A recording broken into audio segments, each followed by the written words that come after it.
The Spurs just evened out this series. They came into game two completely dominating. Mind you, in the first quarter, they both played horribly. Both teams could not knock down any shots outside of De'Aaron Fox, having a great first quarter, coming out aggressive and having 9 points, and then Gobert playing great defense on Wemby and having 6 boards.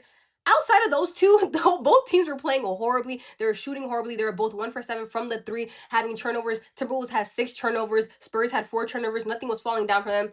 And then the second quarter came around, you guys. Second quarter came around and it was a whole different Spurs team playing defense. They were aggressive from the jump in the second quarter and they were able to close out the half by being up 24 points. 24 when they were neck and neck majority of the first quarter. Going into the half, the Timberwolves only had 35 points on the board, and that 35 points is how much the Spurs scored in the second quarter alone. Like, late into the second quarter and the majority of the third, the Timberwolves looked lost. They were not hustling back. They were not going back on defense, and I was like, what is going on? Like, Spurs had 29 points off of fast breaks. Every time they would get a rebound, they would look down the court. They already had someone down there for easy layup, easy dunk, and it was just like the lead just kept increasing and increasing, and the Timberwolves just couldn't catch back up to them. So I was just like, the game was pretty much done in the third quarter. This is a completely different Spurs team that we saw compared to game one Spurs. They came out aggressive off the bat. We have to really credit, De'Aaron Fox, who really set the tone in quarter one, came out aggressive, had 9 points, ended the half with 14 points.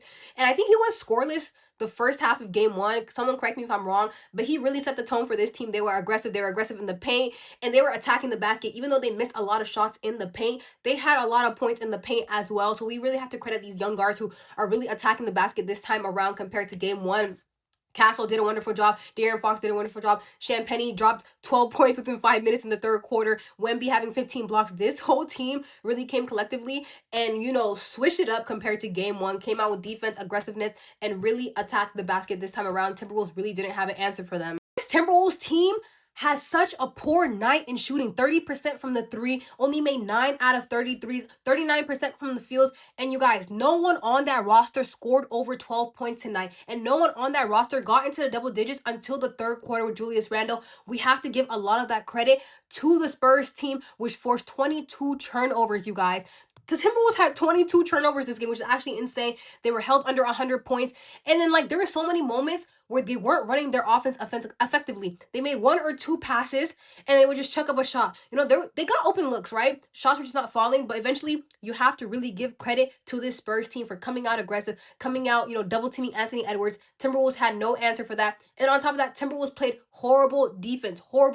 Like I said previously, there were so many moments where Spurs would get a quick rebound, look down the court. They already had a guard down there for a quick, easy layup, easy bucket. Yeah, this series just got interesting.